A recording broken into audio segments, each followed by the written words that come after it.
आपसे जानना चाहते हैं कि क्या ब्रह्मा जी, विष्णु जी, महेश जी की जन्म और मृत्यु होती है? जन्म और मृत्यु शब्द तो नहीं लगा सकते उनके साथ, लेकिन ये निश्चित है कि कहीं ना कहीं उनकी आयु सीमा है। जब हम त्रिदेव के रूप में उन्हें लेते हैं तो कहीं ना कहीं एक आयु सीमा साथ साथ रहती है। ब्रह्मा जी भी हर सर्ग में, सृष्टि के हर उत्पत्ति में ब्रह्मा जी आते हैं, उत्पत्ति करते हैं, और हर प्रलय में फिर ये देव जो है ये इस विराट परमात्मा में लीन हो जाते हैं। तो इसलिए जन्म और मृत्यु शब्द नहीं, सर्ग और उसके पश्चात उस विराट परमात्मा में एक रूपता, लय होने की स्थिति वो साथ साथ है। और आइए अब जानते हैं आदरणीय इस्कॉन प्रमुख महंत दास जी के विचार। क्या ब्रह्मा, विष्णु, महेश भी किसी और इष्ट की साधना करते हैं? देखिए, ये तीनों के तीनों भगवान श्री कृष्ण का ही स्मरण करते हैं। प्रभु जी, यहाँ मैं जानना चाहूंगी कि ब्रह्मा, विष्णु, महेश की भी मृत्यु होती है? वो एक विशिष्ट मूर्ति है। ब्रह्मा, विष्णु और जो शंकर हैं, ब्रह्मा की तो मृत्यु होती है, उनका भी जीवन काल है।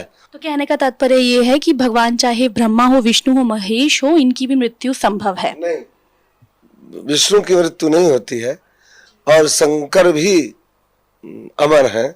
ब्रह्मा, इन तीनों गुणों में जो ब्रह्मा का रिप्रेजेंटेशन है, शास्त्रों के आधार पर यह निश्चित किया गया है कि उनका समय निश्चित है। और आइए अब जानते हैं जगत गुरु तत्वदर्शी संत रामपाल जी महाराज के विचार। दंडवतम गोविंद गुरु बंधु अविजन सोए, पहले भये प्रणाम तिन, नमो जो आगे होए। ये कृष्ण भगत, ये गुरु नकली कृष्ण जी के उपासक भ्रमित कर रहे हैं समाज को। कहते हैं कृष्ण ही तत्व है, श्री कृष्ण ही सब कुछ है, ये परम तत्व है, अविनाशी तत्व है। और फिर उसे प्रश्न किया, क्या ब्रह्मा विष्णु महेश नासवान है? हाँ, ब्रह्मा विष्णु महेश का जन्म मृत्यु तो नहीं कह सकते, सर्ग के बाद फिर उनका पूर्ण परमात्मा में विलीन हो जाते हैं और फिर सर्ग के बाद वापस आ जाते हैं। फिर प्रश्न किया कि ब्रह्मा विष्णु महेश किसकी साधना करते हैं? कहते उस पूर्ण परमात्मा की साधना करते हैं। अरे विष्णु जो पूर्ण परमात्मा की साधना करते हैं तो फिर अखिल ब्रह्मांड का नायक क्यों हो गया यूँ? और यहाँ चौथे अध्याय के 34वें श्लोक में जो एंड वेंड कर रहे हैं, बुआ बाई बक रहे हैं कि कृष्ण ही तत्व है, तत्व ही परमात्मा है, कृष्ण ही अविनाशी है, तत्व ही अविनाशी है। परमात्मा कहते हैं सटदल उआ बाई बकदा, ये उआ बाई बकते इनको कोई ज्ञान नहीं है, भ्रमित करें, पूरे मानव समाज को बर्बाद करें। तो पुण्यात्माओं, इस प्रकार हमने परमात्मा सच्चिदानंद घन ब्रह्म की वाणी को, जो उन्होंने स्वयं आकर के कबीर देव रूप में, धानक कबीर रूप में, जुल्हा कबीर रूप में बनारस में बोली, धर्मदास साहेब जी ने, उनकी प्यारी आत्मा ने, जिनको परमात्मा मिले थे, उन्होंने लिपिबद्ध किया। उसके अंदर ये विशेष रहस्य और सब ज्ञान प्रमाणित है। सब प्रकार के यज्ञ कौन से करने चाहिए, कौन से ना करने चाहिए, और कौन सी साधना सही है, वो सब स्पष्ट लिखा हुआ है। आज इस दास के पास वो सब मसाला उपलब्ध है, वो जड़ी उपलब्ध है, जिससे जन्म और मृत्यु का रोग कटेगा और सदा हम सतलोक में जाकर सुखी रहेंगे। उसको प्राप्त करो, अपना कल्याण कराओ। गीता जी अध्याय नंबर 4 के श्लोक नंबर 32 में कहा है कि वो सच्चिदानंद घन ब्रह्म की वाणी में ये धार्मिक यज्ञों यानी अनुष्ठानों का विस्तृत उल्लेख है, और उनको जानने के बाद फिर कर्म बंधन से सर्वथा मुक्त हो जाएगा। उस ज्ञान को अब चौथे अध्याय के 33वें श्लोक में कहा है कि भाई दर्व यज्ञ से, यानी आंख मीच के कितना मंदिर का लठगड़वा दिया, कितना को दान धर्म कर दिया, कितना भंडारे करवा दिए, कितना कांबड़ बांट दिए। कहते हैं आंखें बंद करके द्रव यज्ञ करने की अपेक्षा वो ज्ञान यज्ञ श्रेष्ठ है। वो ज्ञान यज्ञ ही श्रेयकर है, वही लाभदायक है। ज्ञान यज्ञ का तात्पर्य सत्संग, तत्वदर्शी संत के वचन, उनको सुनना चाहिए। उसके बाद फिर उसके बताए अनुसार विधिवत साधना करने से और दान करने से लाभ होगा। वैसे मनमाना आचरण करने से कोई लाभ नहीं होगा। अब वो तत्व ज्ञान, वो सच्चिदानंद घन ब्रह्म की वाणी चौथे अध्याय के 32वें श्लोक में जिसके विषय में कहा गया है वो सच्चिदानंद घन ब्रह्म के मुख से बोली गई है, वो कबीर वाणी चौथे अध्याय के 34वें श्लोक में कहा है। उस तत्व ज्ञान को, वो तत्व ज्ञान है, तत्वदर्शी संतों के पास जाकर समझ। उस तत्व ज्ञान से तो गीता ज्ञानदाता यानी ब्रह्म भी अपरिचित है, वो अल्पज्ञ है, वो कंप्लीट ज्ञान नहीं रखता। नहीं तो 4 बात और लिख दो, जब 18 अध्याय बोले ये भी कह दो ये बात है, उसमें ये ज्ञान है, ऐसा है नहीं, उसको पता नहीं। ये कृष्ण भगत, ये गुरु नकली कृष्ण जी के उपासक भ्रमित कर रहे हैं समाज को।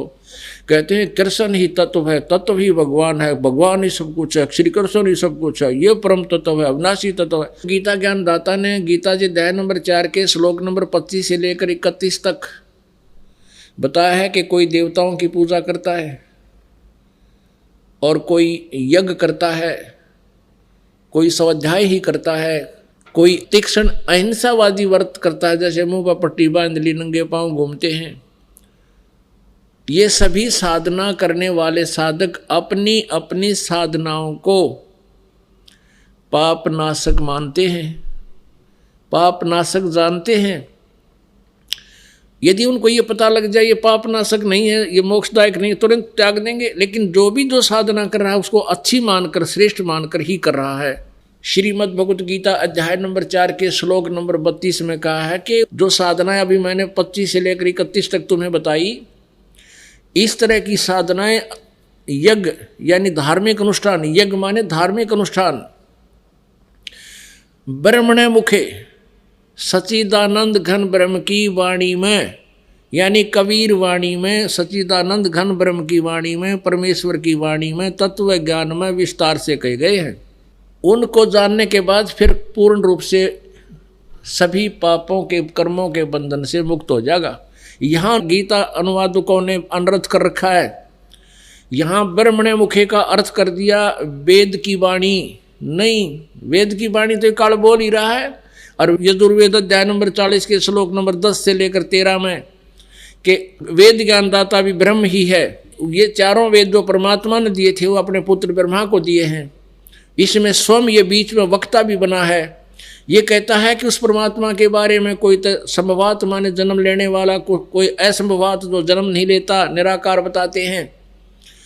उसके विषय में भी तत्वदर्शी संतों से पूछो, वही वास्तविकता बताएंगे, परमात्मा साकार है व निराकार। और यजुर्वेद अध्याय नंबर 40 के श्लोक नंबर 10 से लेकर 13 में ये भी स्पष्ट किया है। वेद ज्ञानदाता कहता है कि किसी ने अक्षर ज्ञान हो गया वो तो विद्वान कहलाता है, जिसको अक्षर ज्ञान नहीं उसको अविद्वान कह देते हैं। विद्वान और अविद्वान की परिभाषा भी वो तत्वदर्शी संत बताएगा, उससे सुनो। पुण्यात्माओं, परमात्मा पूर्ण ब्रह्म कबीर देव जी स्वयं परमेश्वर थे। वो संस्कृत भाषा से जानबूझकर अपरिचित सिद्ध किया करते थे, ना वो तो सब भाषाओं को जानते हैं। इसलिए उन्होंने ये राज रखा था कि कहीं आने वाले समय में जो अब परमात्मा ने ये खोलना था भेद, ये अज्ञानी ये टांग ना अड़ा दें कि कबीर जी भी शिक्षित थे, इन्होंने वेदों को, गीता को पढ़ लिया होगा। नहीं, तो कहने का भाव ये है कि ये कबीर परमेश्वर 600 वर्ष पहले यही ज्ञान दिया करते थे। उन्हीं का दिया हुआ ज्ञान दास आज आपके समक्ष कर रहा है। तो ये ज्ञानी कहा करते थे वो तो अविद्वान है, उसको संस्कृत भाषा नहीं आती, और सारे समाज ने मान लिया था कि कबीर अविद्वान है। वेद कह रहे हैं ये परिभाषा विद्वान और अविद्वान की नहीं होती। एक अक्षर ज्ञान को सीख ले, जैसे किसी ना संस्कृत भाषा आती है वो इंग्लिश में अविद्वान है, वो पंजाबी में अविद्वान है। एक संस्कृत भाषा के जान लेने से विद्वान और अविद्वान नहीं होता। विद्वान वो होता है जो परमात्मा के तत्व ज्ञान से परिचित है, और वो परमेश्वर कबीर जी थे वो विद्वान। तो कहने का भाव ये है कि वेद भी ऑप्शन छोड़ दिया वेदों ने भी कि उस तत्व ज्ञान को तो कोई तत्वदर्शी संत बताएगा। अगर यहाँ कोई कहे, गीता जी अध्याय नंबर 4 के श्लोक नंबर 32 में इन्होंने ब्रह्मणे मुखे का अर्थ वेद की वाणी लिख दिया, पर प्रथम तो ब्रह्म माने वेद नहीं होता। इन्होंने तत्व ज्ञान से अपरिचित होकर के ऐसे अनर्थ किए हैं। ब्रह्म तो समझो परमात्मा है, वेद उसका विधान है। राजा का अर्थ विधान संविधान नहीं किया जा सकता। अगर कोई करता है तो वो उस उल्लेख से परिचित नहीं, उसमें लेखक बताना क्या चाहता है। तो गीता जी अध्याय नंबर 4 के श्लोक नंबर 32 में ब्राह्मण मुख्य कार्य इन्होंने अनर्थ कर दिया, वेद की वाणी लिख दिया। यहाँ लिखना था सचिदानंद घन ब्रह्म की वाणी, जबकि 17वें अध्याय के 23वें श्लोक में यही ब्रह्मणे शब्द है। ओम तत्सत इति निर्देश है ब्रह्मण त्रिविध समर्थ है, उसमें ब्रह्मणे का अर्थ वहाँ ठीक किया इन्होंने, सचिदानंद घन ब्रह्म के पाने का, सचिदानंद घन ब्रह्म का ओम तत्सत, ये 3 मंत्र के जाप का निर्देश है, या त्रिविध समर्थ है, ये 3 प्रकार से इसका सेवन होता है। अब यहाँ ओम तो ब्रह्म का, और तत् ये अक्षर ब्रह्म का, और सत ये परम अक्षर ब्रह्म का, यानी तत् और सत ये दोनों सांकेतिक शब्द हैं। ये दास बताओगा, और किसी के पास इस पृथ्वी पर इस 21 ब्रह्मांड में ये ओम तत्सत का वास्तविक ज्ञान नहीं है। ओम तो सीधा ब्रह्म का, तत् ये पर ब्रह्म का, इसको अक्षर पुरुष भी कहते हैं। गीता जी अध्याय नंबर 15 के श्लोक नंबर 16 में क्षर पुरुष और अक्षर पुरुष ये 2 भगवान बताए हैं, और 17वें में कहा कि इन दोनों से अन्य कोई श्रेष्ठ परमात्मा है, वही वास्तव में अविनाशी है, वही पूर्ण परमात्मा है, वो सबका धारण पोषण वही करता है, सबका मालिक, कुल का वो मूल रूप परमात्मा वही है, वो परम अक्षर ब्रह्म है। तो ये ओम तो इस सरपुरुष का यानी ब्रह्म का जाप है, काल का, जो ये स्वयं भी स्वीकार कर रहा गीता जी अध्याय नंबर 8 के श्लोक नंबर 13 में। और तत् और सत, तत् ये परब्रह्म का है, ये गुप्त है, ये दास बताएगा, और सत्य ये भी गुप्त है, ये परम अक्षर ब्रह्म का मंत्र है। इन तीनों को मिलकर इनकी 3 प्रकार से विधि है सिमरण करने की, और इसका जाप करने से वो पूर्ण मोक्ष प्राप्त होता है, जहाँ जाने के बाद फिर कभी जन्म मृत्यु नहीं होती।